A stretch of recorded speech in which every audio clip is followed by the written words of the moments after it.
The Opaque News.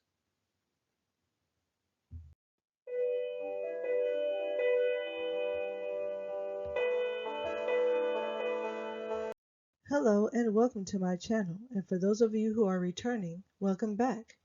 Please like, share, and subscribe. It's free, and do consider supporting our GoFundMe. Today's article comes from USA Today. 30-hour event. Bomb cyclone to pummel California coast Wednesday. Bay Area braces for flooding. San Francisco. Flights have diverted, some parks and trails are closed, and waves as high as 30 feet are expected as residents up and down the California coast brace for a second massive storm to hit Wednesday morning. Forecasters warned of flood threats and issued high wind warnings in the lead up to the storm. The National Weather Service in the Bay Area delivered a rare admonition saying that coming brutal storm system needs to be taken seriously. Severe weather could drop 10 or more inches of rain in some parts of Northern California over the next week, forecasters say. The storm arriving Wednesday could knock down trees, cause widespread flooding, wash out roads, cause hillsides to collapse, slow airports, and potentially lead to the loss of human life, the National Weather Service said. To put it simply, this will likely be one of the most impactful systems on a widespread scale that this meteorologist has seen in a long time. Meteorologist Brooke Bingaman. California wasn't the only place facing severe weather. A possible tornado touched down near Montgomery, Alabama, early Wednesday. There were no deaths, but the twister damaged more than 50 homes. The monster West Coast storm, carrying tremendous amounts of rain, is expected to extend from as far south as Los Angeles to as far north as the Oregon border, but the bulk of the rain will fall in the central and northern part of California.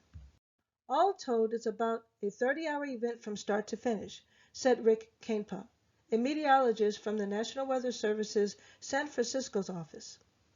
The rain won't be done until Thursday afternoon or early morning. The city of San Jose, home to 1 million people, declared a state of emergency and worked to move homeless encampments along creek beds authorities were worried might flood. It sent cars equipped with loudspeakers around to warn those living in flood zones. The storm is termed a bomb cyclone because it's expected to be marked by a quick drop in atmospheric pressure, resulting in a high-intensity storm. Across the Bay Area, cities spent Tuesday preparing for the storm. The National Weather Service advised residents to get ready by signing up for their county's emergency alerts, packing a go pack in case they needed to evacuate, finding insurance policies, gassing, and powering up vehicles. Sandbags were in short supply, with many hardware stores out of stock and the San Francisco Department of Public Works limiting residents to no more than 5 per address. The line Tuesday afternoon was around the block, said spokeswoman Rachel Gordon. Flooding and landslides likely.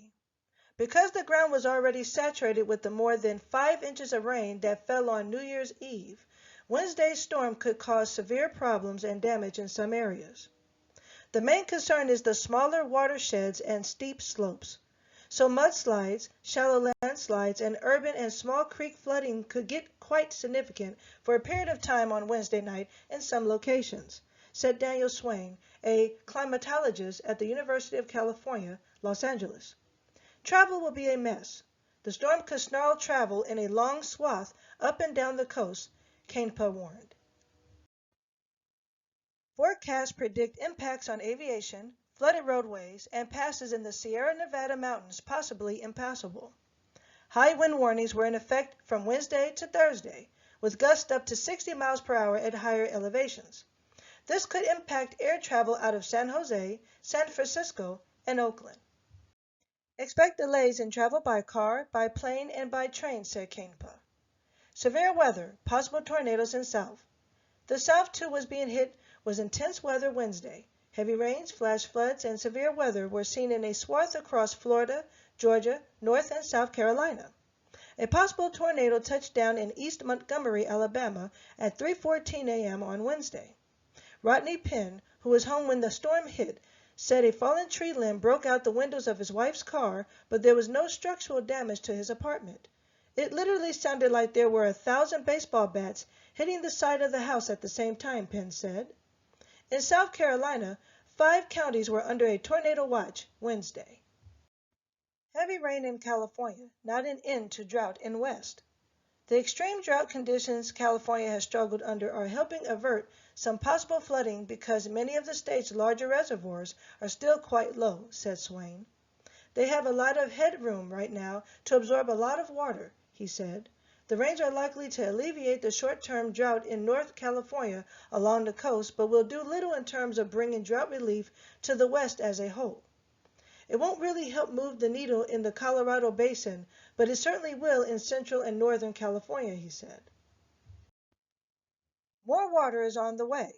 There are 2 more possible storms also out in the Pacific, one that could arrive late Friday and run into Sunday, and then another possible storm that could arrive Tuesday, Canpe said. Both could bring higher than normal rain levels through the middle of January. There's a wide range of uncertainty for next week, ranging from a couple of additional moderate storms which wouldn't cause too many problems to 1 or possibly more atmospheric river events.